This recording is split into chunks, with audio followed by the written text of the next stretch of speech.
I want to, just for a short time,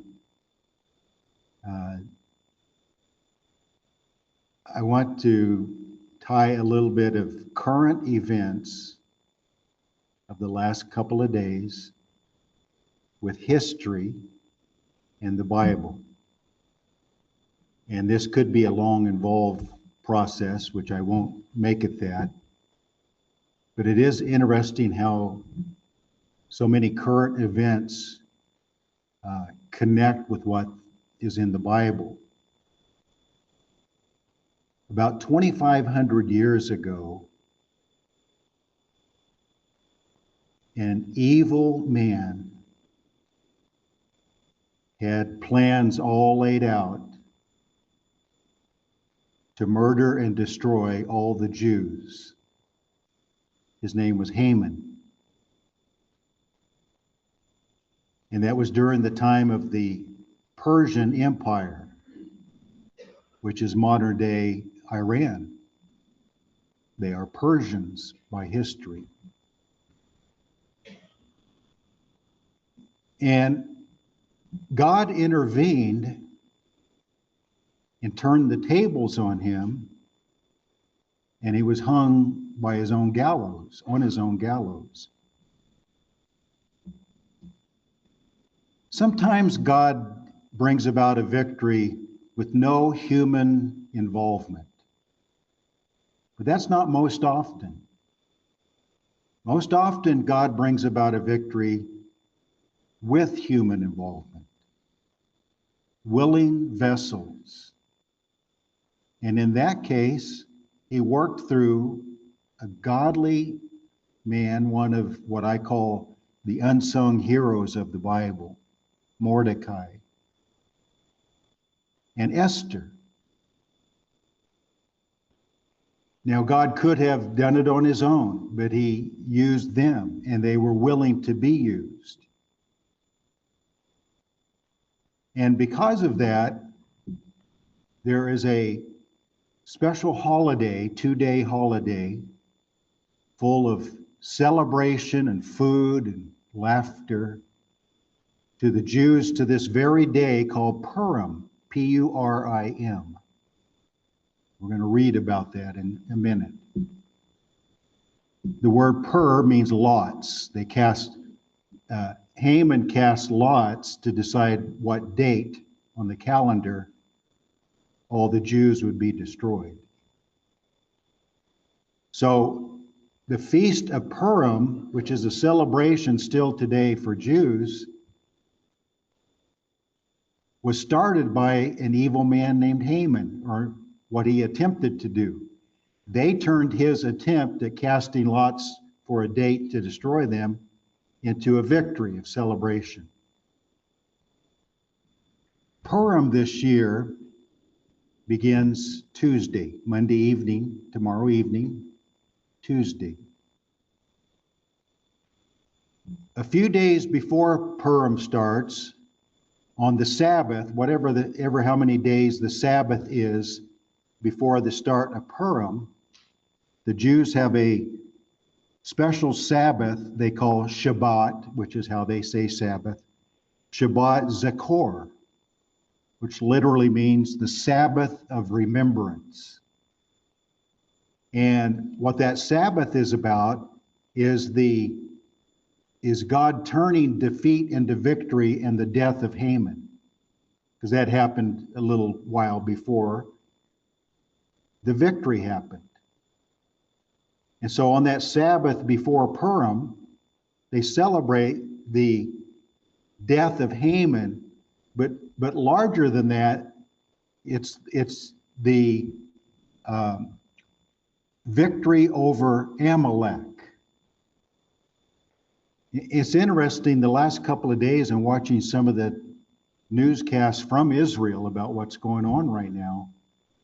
Several of the people, the religious people, have brought up, we are still fighting against Amalek. And that's that famous story when Israel had just left Egypt. This is Exodus 17. And they had to travel through the land of Amalek. And they waited till they didn't want to cooperate. They didn't want to give permission for Israel to cross their territory. So they waited till Israel was part of the way through.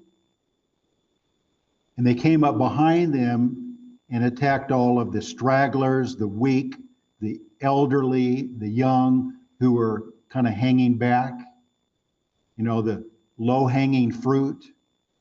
And they start killing them.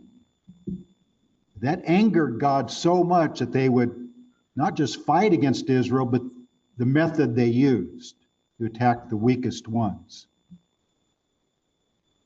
And that's that famous story of when Moses lifted up his hands. And Aaron and Hur had to hold his hands up, because as long as his hands were up, they would gain the victory over the Amalekites. So they gained the victory. And at the end of that, here's my theme of banner. The end of Exodus 17, Moses raised a banner and called it Jehovah or Yahweh Nissi, Nissi, which literally means Yahweh is my banner, because he had given them the victory. They did not completely kill all the Amalekites. So God said to Moses, one day in the future, I'm going to get full revenge on them. He waited till the time Saul was king, and he told Saul, okay, it's time. I want you to go wipe out the rest of them. That's that other famous story in 1 Samuel 15. When Saul went out to fight them, was waiting for Samuel to show up. Samuel was delayed a little bit, so Saul decided to keep alive the best, the ranking people, the important people of the Amalekites, including Agag the king, the best of the sheep and the best of everything for himself. And God had said, I want you to wipe them all out. So Samuel came along, said, that story that Jim and I and some of us, Gary Sr., no doubt, some of you, when I was a kid, one of the most famous sermons would be when the preacher would quote, what meaneth the bleating of the sheep and the lowing of the oxen? In other words, the truth came to light. You disobeyed God. And one of the most brutal stories in the Bible, it says Samuel hacked Agag the king to pieces. It had to be quite a sight. Well, Haman was from the bloodline of the Amalekites. He's called an Agagite. He was from the bloodline of King Agag. And so the Amalekites, many centuries later, in the time of Esther, still a thorn in the side of Israel, because King Saul did not wipe them all out. And so God turned the tables, and this is the Feast of Purim. So this yesterday, or whenever Israel's Sabbath would have been, more like our Friday, was that remembrance of Amalek and the remembrance of Haman. You see, in the Middle East, including the Muslims, but also including the Jews, they don't do things by accident. They usually pick important holidays or important events in history to start a war. And it's no accident that they talk the U.S. that we're going to start it on this date, because this is really significant in our religious history of what the Amalekites did to us in the Feast of Purim. So I want you to go over to the book of Esther in chapter 9.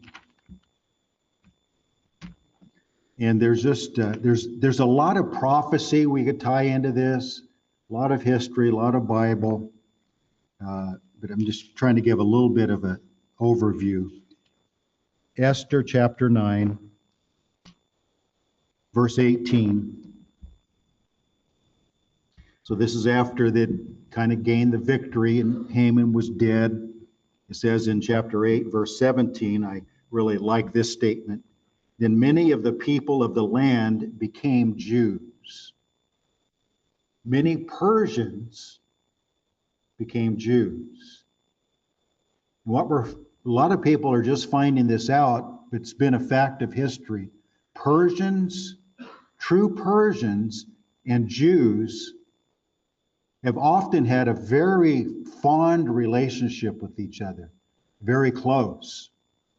And you're seeing visuals, videos, maybe you have the last couple of days, of Iranians celebrating the death of their wicked leader. Another updated version of Haman, an evil man who came along wanting to destroy all Jews. And the tables were turned on him. He's the one who was killed. So you see videos of Iranians celebrating and dancing for what's going on. And in many cities, I saw this in, I think it was New York City. Also, I think it happened in Los Angeles, two areas where there's a lot of Iranians. They purposely marched into the Jewish neighborhoods to celebrate with them and thank them for what they did for the Persian people. We know that when Cyrus became king of Persia at the end of Daniel's life, it was Cyrus who gave permission for them to go return and build their city and their temple. So that's kind of the start of this kind of odd, close respect and love of Persians toward Jews. And we're kind of seeing it today. It's just kind of interesting to see. In chapter 9 of verse 18, but the Jews who were at Shushan assembled together on the 13th day as well as on the 14th, and on the 15th of the month they rested, so 2 full days, and made it a day of feasting and gladness. Therefore the Jews of the villages who dwelt in the unwalled towns celebrated the 14th day of the month of Adar with gladness and feasting as a holiday, for sending presents to one another.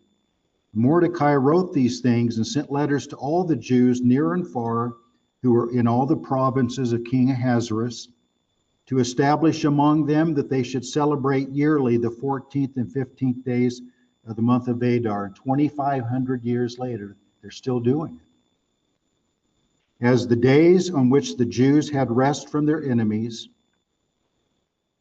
So if you're a religious Jew in Israel right now, or anywhere else in the world, and you're getting ready to celebrate Purim, having just had a Sabbath to celebrate the death of Haman, trying to kill your people, this whole war effort right now takes on a much deeper, almost spiritual meaning to them. They're so tied into that history that it's a lot more than just getting rid of a wicked man. They see him as a modern day Haman that needed to be dealt with. 22, verse 22, as the days on which the Jews had rest from their enemies, as the month which was turned from sorrow to joy for them, and from mourning to a holiday, that they should make them days of feasting and joy, of sending presents to one another and gifts to the poor. So the Jews accepted the custom which they had begun, as Mordecai had written to them, because Haman, the son of Hammedatha the Agagite, the enemy of all the Jews, had plotted against the Jews to annihilate them, and had cast pur, that is the lot, to consume them and destroy them. But when Esther came before the king, he commanded by letter that this wicked plot which Haman had devised against the Jews should return on his own head, that he and his sons should be hanged on the gallows. And they called these days Purim, after the name Pur, or lots. Therefore, because of all the words of this letter, what they had seen concerning this matter, what had happened to them, the Jews established and imposed it upon themselves and their descendants and all who would join them, that without fail they should celebrate these 2 days every year according to the written instructions, according to the prescribed manner, that these days should be remembered and kept throughout every generation, every family, every province, every city, that these days of Purim should not fail to be observed among the Jews, that the memory of them should not perish among their descendants. And Queen Esther, the daughter of Abihail, with Mordecai the Jew, wrote with full authority to confirm this second letter about Purim. Mordecai sent letters to all the Jews to the 127 provinces of the kingdom of Ahasuerus with words of peace and truth, to confirm these days of Purim at their appointed time, as Mordecai the Jew and Queen Esther had prescribed for them, as they had decreed for themselves and their descendants concerning matters of their fasting and lamenting. So the decree of Esther confirmed these matters of Purim, and it is written in the book.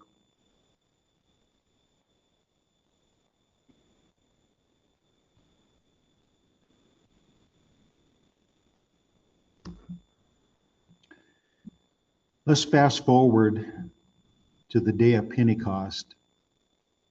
And when it lists in Acts chapter 2 all the different nations, if you want to turn to Acts 2, I want to show you something. We know that many of the Jews who were in Babylonian captivity remained in the land of Babylon. In fact, the majority of them remained in the land of Babylon. When Persia took over, those same Jews now were part of the Persian Empire, and many of them never returned to their own land. They stayed where they were. Persia was a powerful, a wealthy, a great empire for its time. And many Jews prospered in the Persian Empire. And their descendants remained there for hundreds of years. And now on the day of Pentecost, those Jews from those other countries are coming to Jerusalem for this feast day, and they start hearing the gospel being preached. And they said in verse 8, "How is it that we hear each in our own language in which we were born?" So they were hearing the gospel message of the death and resurrection of Christ in their own language, but the people speaking were people of a local area who probably only knew one language. So it was a miracle taking place here, God allowing the gospel to be understood and heard by these people of different languages. They were all Jewish blood people, but they only knew the language of where they had lived for hundreds of years. And it names them, starting in verse 9, Parthians. Then it mentions Medes. Remember, the Persian Empire was Medes and Persians, combined empire. And then it mentions Elamites, which is the ancient name for the Persians. They were first called Elamites, and then they became called Persians.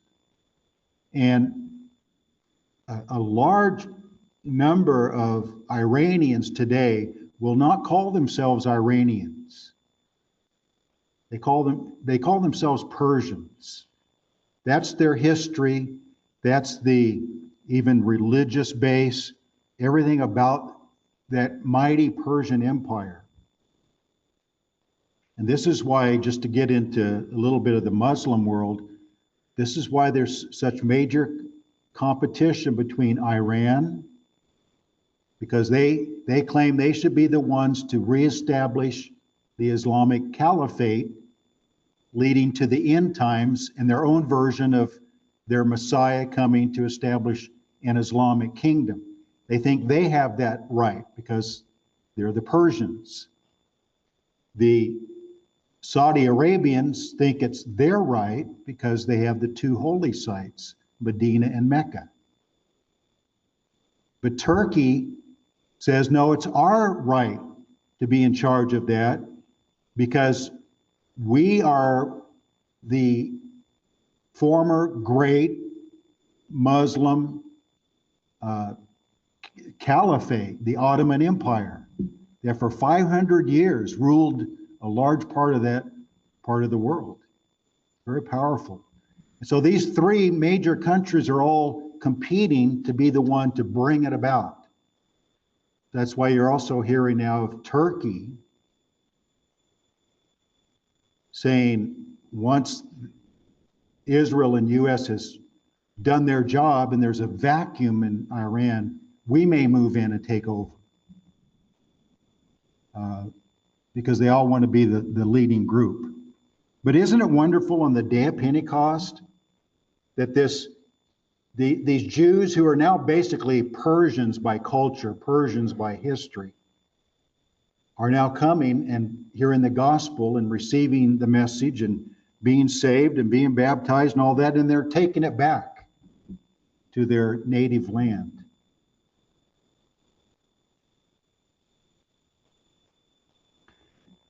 But there is a little bit of a downside to all of this. We heard this morning, Iran is shooting missiles in all directions everywhere.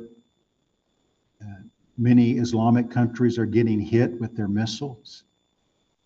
One missile landed right outside of Jerusalem on an above ground bunker where people were going in for safety. And usually that's safe enough if the bomb lands somewhere around you, but not if it lands right on top of you. And it did. And there's quite a few Israelis were killed in it. And then we also heard this morning that at least 3, maybe more by now, American soldiers have died. So now we're seeing some of the dark side of this. It's not just all going to be total victory with no losses, and how the American public and Jewish public will handle all that in the next few days. It's going to be a wild ride the next few days. And some are worried about Iranian sleeper cells in our country. There was some attacks last night, Austin, Texas, and a few other places that some are wondering, is this the beginning of some attacks by some of their people in our country? We don't know yet. But the Bible does say in that famous Ezekiel 38 chapter that speaks about the battle of Gog of Magog and all those nations that are going to come against Israel. And you read Ezekiel 38:5, where it lists all those. Persia is named first. So whatever happens in the future, somehow it seems like they're going to find a way to counterattack in the future. It may not be in the next few years. It may be, but somehow they're going to be part of a group that turns on Israel. We don't know how that's going to happen, because right now it seems like all of the other countries in that confederation that come against Israel are kind of now on our side because they're being bombed by Iran. But somehow things are going to change and it's going to go against Israel. I hope that we will be on the right side, but it doesn't seem that Israel's going to have a lot of support.